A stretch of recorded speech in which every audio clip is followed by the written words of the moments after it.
Waktu jenazahnya ditemukan setelah selesai perang Uhud, maka Nabi SAW waktu melihat ke arahnya mengalihkan pandangan matanya.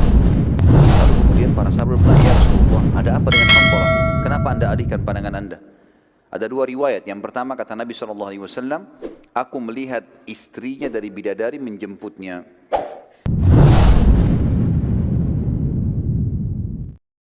Assalamualaikum warahmatullahi wabarakatuh. Alhamdulillah, wassalatu wassalamu ala Rasulillah. Segala puji bagi Allah Subhanahu wa taala, juga salawat dan taslim kepada Nabi besar Muhammad sallallahu alaihi wasallam.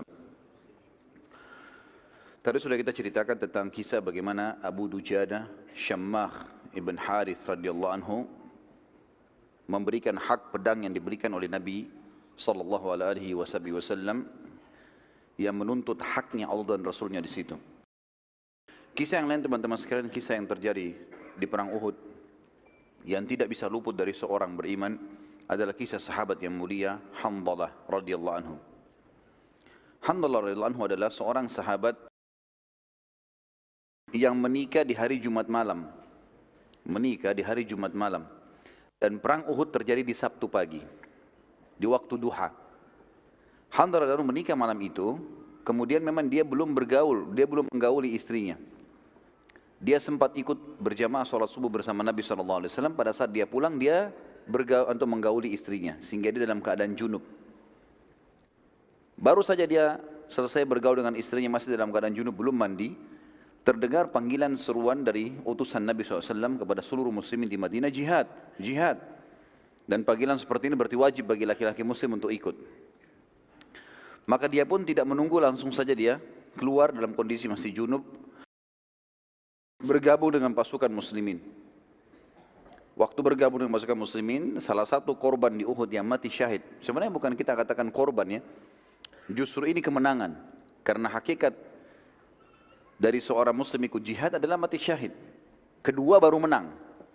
Jadi dia tidak kenal namanya kalah. Kalau dia terbunuh itu target utamanya kena masuk surga tanpa hisab. Kalau dia menang adalah target yang kedua. Hanzalah radhiyallahu anhu adalah salah satu sahabat yang dikaruniai oleh Allah syahadah, mati syahid. Waktu jenazahnya ditemukan setelah selesai perang Uhud, maka Nabi SAW waktu melihat ke arahnya mengalihkan pandangan matanya. Lalu kemudian para sahabat bertanya, "Ya Rasulullah, ada apa dengan Hanzalah? Kenapa anda alihkan pandangan anda?" Ada dua riwayat. Yang pertama kata Nabi SAW, "Aku melihat istrinya dari bidadari menjemputnya." Riwayat yang lain adalah, "Aku melihat para malaikat memandikannya." Karena dia dalam keadaan junub, maka dimandikan oleh para malaikat sampai keluar julukannya Ghasilul Malaikah. Orang yang dimandikan langsung oleh malaikat. Dan di sini teman-teman sekalian pelajaran penting. Setiap kali ada janji Allah dan Rasulnya dari dalil Al-Quran dan Sunnah, setiap muslim tidak boleh ragu sedikit pun, apapun itu sifatnya, apapun. Allah dan Rasulnya bilang bersedekah itu pasti kaya, maka tidak boleh kita ganti dengan konsep yang lain. Tidak usah ragu sama sekali. Kalau orang mukmin memahami sebenarnya, dia kalau sedekah misalnya adalah sama dengan dia sedang investasi dan Allah balas minimal 10 kali, apa yang membuat dia ragu melakukannya? Salah satu ciri khasnya sahabat di situ.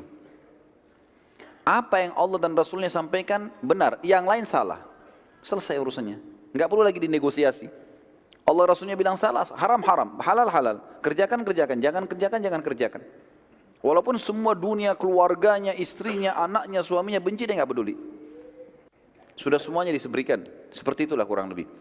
Dan ini terjadi pada Hanzalah. Bayangkan teman-teman kalau kita baru menikah seperti ini. Dengan wanita yang dia cintai, dia menikah.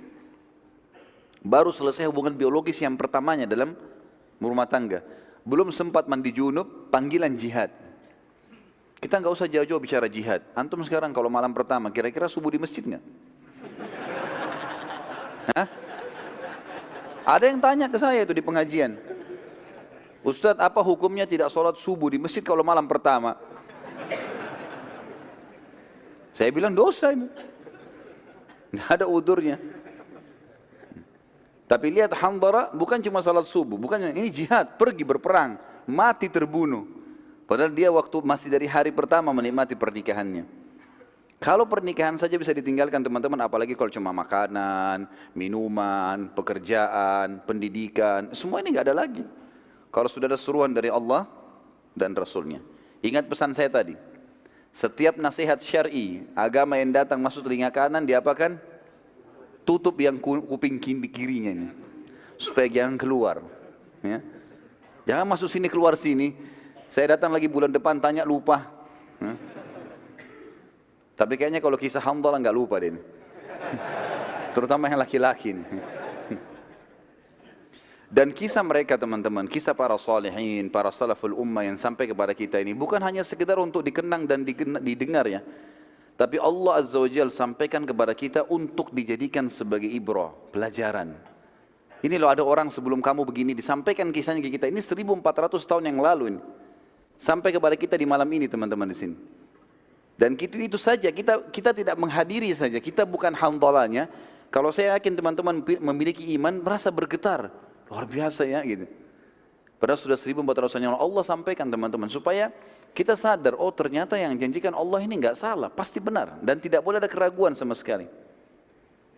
Saya sarankan teman-teman kalau ikuti ceramah di YouTube, ada judul saya, ceramah saya itu judulnya, Hai Muslim, inilah pondasi agamamu. Saya bicara masalah keyakinan. Bagaimana itu harus ditanamkan dalam hati seseorang muslim. Tidak boleh ragu sama sekali. Dan keyakinan terhadap apa yang Allah dan Rasul janjikan akan membuat ketenangan jiwa.